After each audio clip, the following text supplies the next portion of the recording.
Your net worth is $4.1 million. Your mother called last Thursday to ask if you needed money.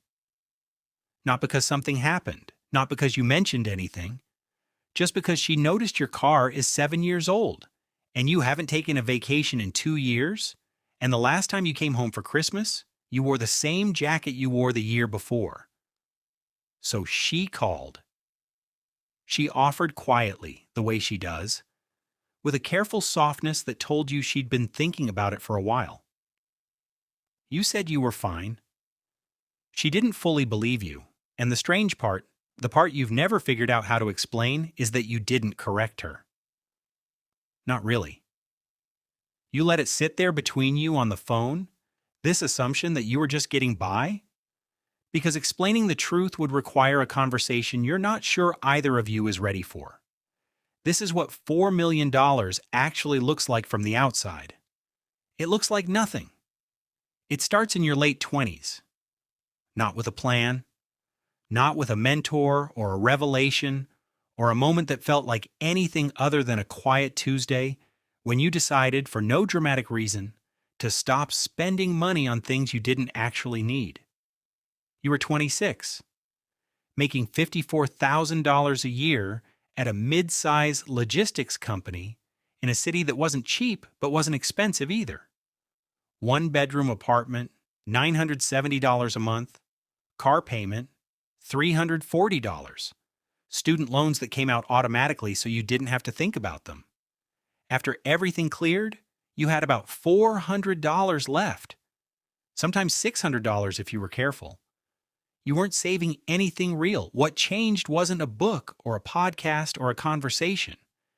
It was a Sunday afternoon when you sat down with a notebook and actually wrote out every dollar, not a budget in the aspirational sense. Just a list. What comes in? What goes out? What's left? The number left was $400. You looked at it for a long time. $400 a month wasn't going to build anything. Not at the rate you were going. Not with the raises you could reasonably expect, and the life you were slowly inflating to match each one. You'd watched it happen already, the first real paycheck, the apartment upgrade that felt earned, the car that was more reliable, the groceries that shifted from whatever was cheapest to whatever you actually wanted. None of it felt like overspending. All of it was. You made one decision that Sunday: not to invest more, not to start a business. Just to stop. Stop upgrading. Stop letting the lifestyle expand. Keep the apartment. Keep the car. Keep everything exactly where it was, and redirect every raise, every bonus, every extra dollar directly into accounts that were not your checking account. The first year you saved $8,400. It felt like almost nothing. You put $6,000 into a Roth IRA you'd had for 2 years but barely touched, maxed it for the first time, and put the rest in a high-yield savings account paying 4.2% that a coworker had mentioned once in passing and you'd actually looked up that same night. He never knew you did that. He'd probably forgotten he said it. Your family noticed the car wasn't changing. Your sister asked if everything was okay at work. You said yes. Everything was fine. At 29, you got a promotion. $72,000. The number felt significant for about 3 days. Then you did the math and moved on. You did not upgrade the apartment. You did not get the car.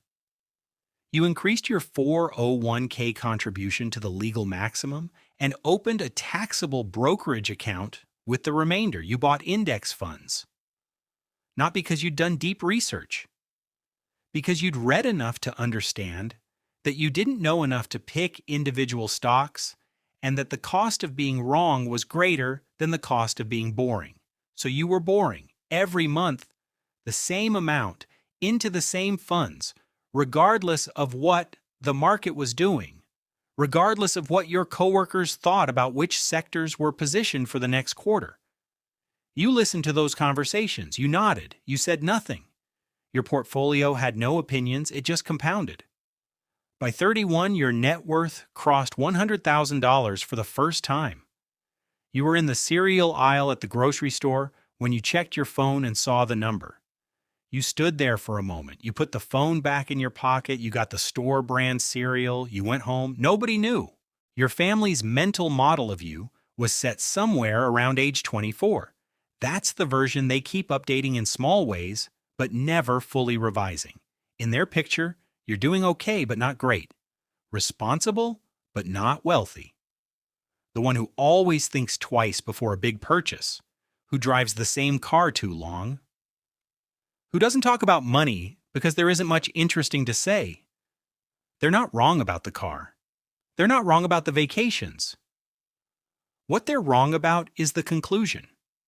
The car isn't old because you can't afford a new one. It's old because the depreciation curve on a 3-year-old vehicle costs you somewhere between $4,000 and $7,000 the moment you drive it off the lot. And that $4,000 to $7,000 invested at the return you've historically averaged over 12 years compounds into something that makes the new car smell significantly less interesting. You know how that sounds. You've thought about that too. At 33, something happened that nobody in your family knows about. You had $180,000 in liquid investable assets, not including retirement accounts, just the taxable brokerage and the savings buffer. And a contact from a previous job reached out about a small commercial property, 3 retail units in a mid-sized town 2 hours away, 1 tenant, 2 vacant, asking price $310,000. The cap rate, if you could fill the vacant units, was somewhere between 7% and 9%. You drove out on a Saturday morning, walked the space, talked to the one existing tenant, a dry cleaner who'd been there for 11 years and had no intention of leaving.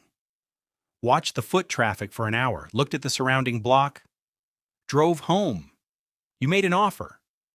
You put down $78,000, a significant portion of everything you had outside the retirement accounts, and financed the rest. The mortgage payment came to $1,680 a month. The dry cleaner alone covered $1,400 of it. You found a second tenant 6 months later. A small insurance office willing to pay $1,100 a month. The property covered its own debt within the year. Within 3 years, it was generating $820 a month, net after taxes, after maintenance reserves, after the property manager you eventually hired, because the 2-hour drive both ways was cutting into things you'd rather be doing. You did not tell your family, not because you were hiding it, just because there was no natural moment. I bought a commercial property. Wasn't a sentence that dropped easily into a Sunday dinner, and the longer you waited, the more the window closed. And then it was just gone. A fact that existed in your life, but not in the shared version of your life. At 36, you bought a second property. Smaller, residential this time. A duplex in a neighborhood that was undervalued in ways you'd spent 6 months researching before you moved. The numbers were tighter, but the fundamentals were sound. Both units rented within 3 weeks.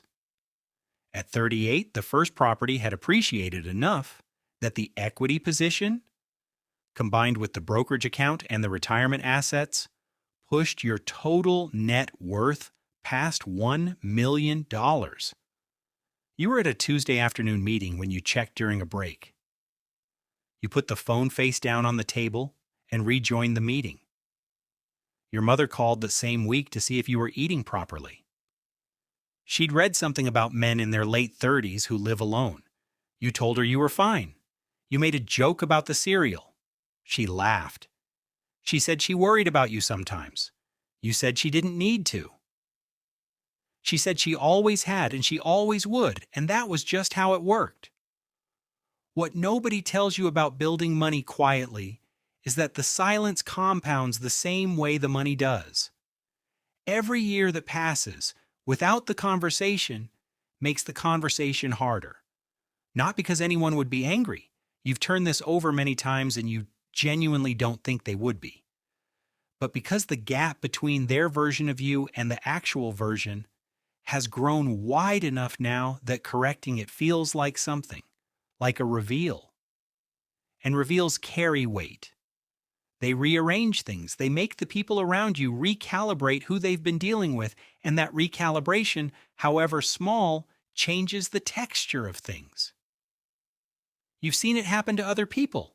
The friend who turns out to have more than anyone assumed, and suddenly the dynamic in the room shifts just slightly, just enough to feel it. Nobody means for it to happen.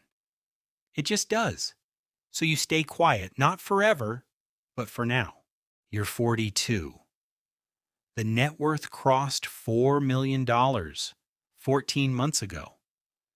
The number came from your annual review, not a dramatic moment, just the spreadsheet you've updated every January since you were 27. All assets minus all liabilities. The same formula, same Sunday morning in January with the same mug of coffee. The number landed on the screen and you sat with it. You thought about the Sunday at 26 with the notebook and the $400. You thought about the dry cleaner who's now been in that strip unit for 20 years. You thought about the index funds that absorbed every paycheck increase without opinion, without drama, without requiring anything from you except patience. $4.1 million. You drive a 2017 Honda Accord with 94,000 miles on it. You still buy the store brand cereal. You had dinner with your parents last month. Your father mentioned he'd seen a deal on a used truck, asked if you needed help with a down payment. He said it the way he says things he's been thinking about for a while, carefully, with a kind of casual framing that was doing a lot of work. You told him you appreciated it. You told him the car was fine. He looked at the Accord in the driveway when you left. The way someone looks at something they've been quietly concerned about for longer than they've said. There's a question underneath all of this. Sometimes people ask it out loud. More often you can feel it in the way they look at you, in the gap between what they expect and what they observe. What's the point? If you're not spending it, if nobody knows, if the life from the outside looks like someone who's getting by and not much more, then what exactly have you been building toward?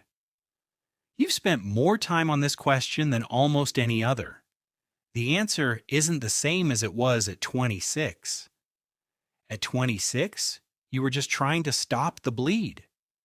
To interrupt a pattern you could already see playing out in the people around you, the raises consumed by upgraded lives, the promotions that changed the number but not the feeling, the decade that passed and left everyone more comfortable and no more free.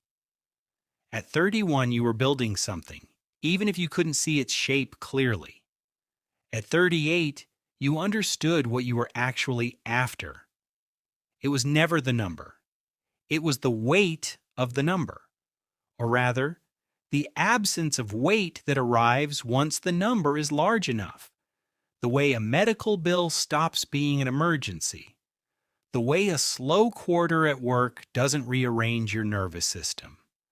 The way you can make a decision based on what you actually want rather than what you can currently afford to want. That's what $4 million bought you. Not things, not status, not the conversation at the dinner table, just the quiet fact that money no longer manages you. You manage it. Your mother called again last week.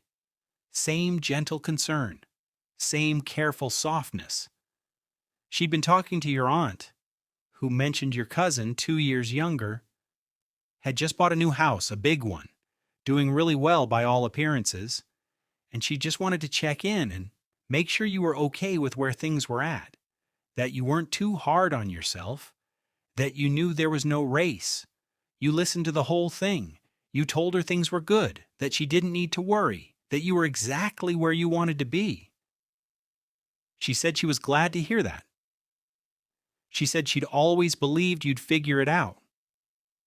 You said thank you, and you meant it. You hung up and sat in the same apartment you've lived in for 9 years. Same furniture, same neighborhood, same view from the window you've looked at through 2 property purchases, 12 annual reviews, and one spreadsheet that now reads $4.1 million distributed across 2 income-producing properties, a fully maxed retirement account, a brokerage portfolio that hasn't needed your attention in years, and a savings buffer that exists purely so nothing ever becomes urgent. The Accord is in the lot downstairs. The cereal is in the cupboard. And not one person in your life, not your mother, not your sister, not your father who offered to help with the down payment, has any idea what the spreadsheet says.